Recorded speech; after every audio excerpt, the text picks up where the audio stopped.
मैंने तो उनको रंगे हाथों जब पकड़ा तो वो मैंने पूरा किताब में लिखा। मैंने लिखा कि मैं नॉर्मल एक दिन है, मैं उनको कह रही हूँ कि हमारी एनिवर्सरी आ रही है 31 अक्टूबर को, मुझे कह रहा है मेरा शौहर तुम क्यों जा रही हो, मेरे सामने लाड से ड्रामा कर रहा है कि तुम्हें क्या जरूरत है जाने की, अब मैं क्या करूंगा, मैं अकेला लाहौर जाऊंगा। मैंने कहा जी पीटीआई वाले ऐसे भी उनको तकलीफ होती है, आप अकेले जाए कोई बात नहीं, आप सैटरडे को आ जाना, मेरी एनिवर्सरी है, मुझे सरप्राइज देना। हंसते खेलते अच्छे माहौल में अच्छी तरह से रुखसत कर रहे हैं। जिंदगी में मुझको मतलब पूरे साल मुझे कोई खर्चा नहीं दिया, कोई जेवर नहीं दिया, कभी कोई पैसा नहीं दिया। उस दिन मैंने कहा कि ओ मैं फोन आपको कैसे करूंगी वहां जाके, मेरे पास तो सिम नहीं है फोन में। तो मैंने लूज पाउंड, क्योंकि वो भी आते जाते थे इंग्लैंड, मैंने कहा मेरे पास कोई पाउंड नहीं, मैं एयरपोर्ट से जाके सिम खरीदूंगी। तो मुझे मेरे शौहर ने, मुझे अफसोस भी हुआ क्योंकि वो नोट यूं ऐसे रोल किए हुए थे, नॉर्मल नोट नहीं थे। अब वो नोट तो हम तो इस तरीके से रोल नहीं करते, वो कुछ ऑब्वियसली कुछ इस तरीके से रोल्ड होते हैं, टाइटली रोल्ड होते हैं। तो मुझे कहने लगे रुको मेरे पास है कैश। मुझे उन्होंने 10-20 पाउंड पकड़ाए और मुझे अफसोस भी हुआ क्योंकि वो उनकी जो टॉयलेट बैग था, जो जहां शेविंग किट होता है उसके निचले वाले एक जो पोशीदा होता है उसको खोल के उसमें से उन्होंने यूं इस तरह टाइटली रोल्ड नोट्स दिए। और मैंने वो देखे और मैं जल्दी में थी क्योंकि आई टू कैच अ फ्लाइट। और मैं भी बड़ी हैरान हुई कि ये तो मेरा शौहर तो कभी पैसे नहीं निकालते, इसने इतनी मतलब बहुत ही प्यार मोहब्बत दोस्ताना माहौल में उन्होंने मुझे रुखसत की है। वो तो जब गाड़ी में मैंने वो ईमेल देखी और मैंने अपने अपने ईमेल को फॉरवर्ड की और मैंने उनको फोन किया, मैंने कहा मैंने ये देखा है और मैं वापस आ रही हूँ, ये क्या कर रहे हो तुम, इतने महीनों से तुम क्या कर रहे हो। और फिर वो बुज़दिल आदमी है, डर गया, घबरा गया। मैं वापस आई तो मैंने उस दिन मेरी फ्लाइट मिस हो गई, मैं वापस आई। मैं तो इस बात के हक में थी, मैं तो ये सोचती थी कि मेरे शौहर को कोई खुदा ना खास्ता बेनजीर भुट्टो की तरह कोई शूट ना कर दे।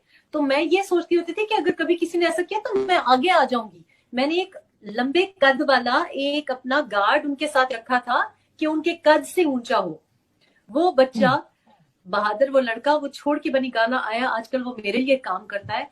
और बस उसकी किस्मत अच्छी थी। लेकिन हम तो उन लोग बीवियों में से हैं जो कि आयतुल कुर्सियां पढ़ पढ़ के फूंकती हैं। तो मैंने उनको, जब मैं वापस गई हूँ, डरे हुए थे कि तो मुझे इसने पकड़ लिया, मेरी चोरी है तो बहुत बुज़दिल। तो जब मैं वहां पे गई हूँ तो मुझे कहते हैं कि बाहर आके बात करो, बेडरूम में मत बात करो। उनको मुझे नहीं पता कि बेडरूम में क्या होता था कि बाहर आके बात करो, मैंने कुछ वजाहत करनी है। मैंने कहा मैंने तुमसे कोई बात नहीं करनी। मेरे दिमाग में इतने महीनों से सवाल थे, शक था, सवाल था, मुझे कुछ मुझे सारे जवाब मिले, मैंने सारा पढ़ लिए, बात खत्म। बात बैठ गए, मेरे सामने बैठ गए सफाइयां देने की, नहीं ये हुआ वो हुआ। और उल्टा चोर कोतवाल को डांटने वाला इशू कि मैं आपकी ईमेल्स पकड़ी, बहुत कुछ था। और भी बड़ी अजीब वाहियातियां थी, बेहूदगियां थी। लेकिन उस वक्त तो मुझे ये सबसे बड़ा शौक हुआ कि ये आदमी, मैं इसके लिए दुआएं कर रही हूँ, मैं इसकी जिंदगी के लिए दुआएं कर रही हूँ, मैं घर से कदम इसकी इजाजत के बगैर नहीं निकालती, मैं माँ के घर नहीं जाती क्योंकि ये खफा होता है। और ये बंदा मेरे पीठ पीछे इतना प्रोपेगेंडा कि ढूंढो कि शराब पीती थी कि नहीं, ढूंढो कि ये था कि नहीं, गैर लोगों को ईमेल कर रहा है अपनी घर की इज्जत बीवी के बारे में। कौन करता है? आप सोचें कि इमरान खान इतना बड़ा नाम एक ऐसी औरत को ईमेल कर रहा है जिसको जानता भी नहीं और मेरे बारे में पूछ रहा है। वो भाई तुमको बीवी बुरी लगती है, बैठो तलाक दो, आपको तो इस्लाम में हक है। कुछ महीनों पे मुहीत एक मुहिम डिजाइन हो रही थी कि हम ये कहेंगे कि इसके मलिक रियाज के साथ, इसके MI6 के साथ, ये तो ऐसी थी, ये तो झूठी थी। लेकिन जिस चीज से मुझे बहुत तकलीफ हुई वो पहले शौहर के साथ मिलके कि तुम इसको झूठा साबित करना। मैंने जब वो ईमेल पढ़ी कि ये किस किस्म का आदमी है कि इसको मेरे पहले शौहर के साथ, जबकि इसको पता है कि मैंने कैसी जिंदगी, कितनी मुश्किल से मैंने अपने बच्चों को वहां से निकाला। तो बात तो ये नहीं है कि मैं जहांगीर तरीन को या बहनों को या ये जो ट्रोल्स करते हैं, ये जो भाड़े के इनके माउथ पीसेस हैं जिन्होंने मेरे बारे में क्या कुछ नहीं कहा, जिनको ये याद नहीं रहा कि उनके अपने घर भी उजड़ सकते हैं। और मैं देखती हूँ उनके साथ रोज क्या होता है। जब उन्होंने बैठ के किया, मैंने एक बंदे की बात माइंड नहीं की, मैंने बात माइंड की कि इस शख्स से तो मैं तो निकाह में थी इसके, इसने मेरे खिलाफ, घर की इज्जत के खिलाफ इतना एजेंडा किया। कौन करता है? लोग तो अपनी घर की इज्जत के लिए जान दे देते हैं, पर ये वो इंसान है जिसने अपनी बेटी को नहीं अपना सका, अपने खून को नहीं अपना सका, तो वो बीवी को कैसे अपनाता?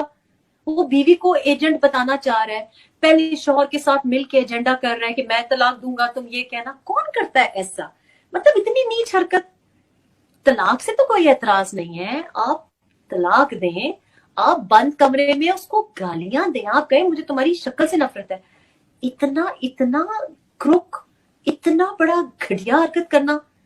जवाब दें मुझे, मेरे पास तो ईमेल्स पड़ी हैं, जवाब दें कि क्यों कर रहे थे। अपना ब्लैकबेरी, ये जो कहते हैं ना, मेरे हाथ में उन्होंने अपना ब्लैकबेरी दिया, नया ब्लैकबेरी दिया जिसपे ईमेल, मैंने तो नहीं खोली थी, मुझे तो नहीं पता था कि उसमें ईमेल्स है। मेरा शौहर मुझको अपना ब्लैकबेरी खुद दे रहा है। चोर जो होता है ना, वो अपनी चोरी से खुद पकड़ा जाता है। मैं नहीं तलाशियां ले रही थी, उन्होंने मेरे हाथ में खुद दिया, ये लो।